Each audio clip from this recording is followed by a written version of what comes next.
The relentless sun hammered down upon the training grounds, transforming the earth beneath her combat boots into a blistering, dusty snare. Perspiration streamed into her eyes, obscuring her sight as she failed to hit the target for the third consecutive time that morning. The fellow recruits operated with mechanical precision, crisp, perfect, unwavering. She struggled as if caught in an undertow. Every error carved deeper wounds into her spirit. Every setback served as another confirmation that perhaps she had no place here. Murmurs rippled across the field. Several recruits sneered, while others averted their gaze, yet every set of eyes conveyed the identical message. She lacked what it took for this. Before I reveal what transpired next, please share in the comments where you're watching from. I cherish knowing who's listening. Her name was Elena. She had battled more fiercely than anyone to secure her position in this program. Yet now, standing beneath the searing heat, her frame shuddered and her chest burned as if she had already been conquered. And within her peripheral vision loomed the SEAL commander, granite-faced, inscrutable, observing. His quiet carried more weight than any outcry. She replayed her father's declaration in her thoughts. "You'll never measure up for them." Those words reverberated, merciless and persistent, more thunderous than the roar of any drill instructor. When the commander at last moved forward, the field appeared to pause in anticipation. Dust spiraled through the air around his boots as he halted mere inches before her.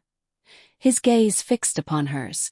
Every recruit pressed closer, anticipating the inevitable dismissal, the devastating command to gather her belongings and depart. Instead, he uttered merely 3 words. "Eyes on me." The directive cut through the atmosphere with clinical sharpness. Elena went rigid. His tone wasn't brutal. It wasn't reproachful. It remained constant, almost stabilizing. She lifted her stare and for the first time witnessed something unexpected in his expression. Not sympathy, not uncertainty, but faith. Her weapon trembled in her grasp. Her thoughts roared with the recollection of every missed shot, every misstep, every whispered mockery. Yet his voice remained with her. "Eyes on me." Gradually, the sounds of the field, the percussion of boots, the clash of metal, the whispers of skepticism, started to diminish. Her breathing steadied. Her shaking subsided. She pulled the trigger. The gunshot cracked out, clean and sharp, reverberating across the grounds. This time, the bullet found its mark dead center as a wave passed through the recruits. Gasps, shocked silence, and then an almost sacred stillness. However, she wasn't done. Round after round, each more stable than the previous. Her body synchronized not with terror, but with concentration.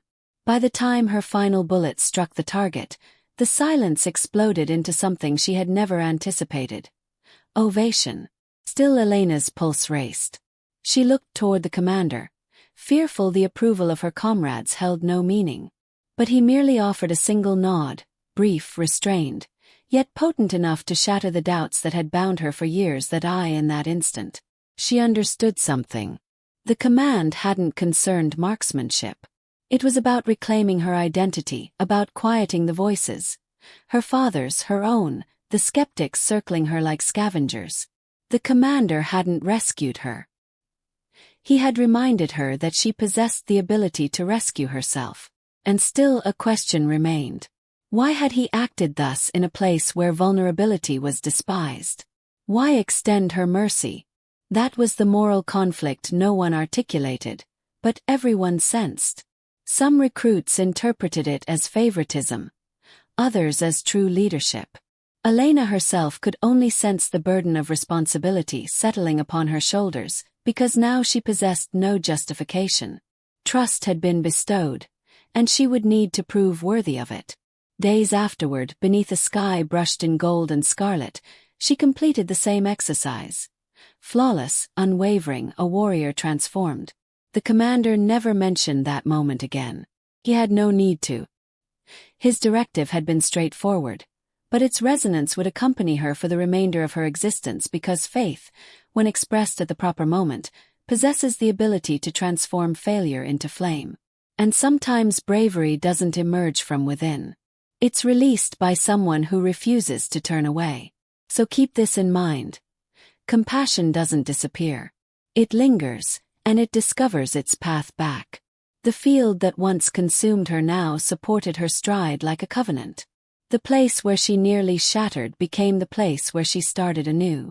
That if this narrative touched you, I'd welcome hearing your reflections in the comments.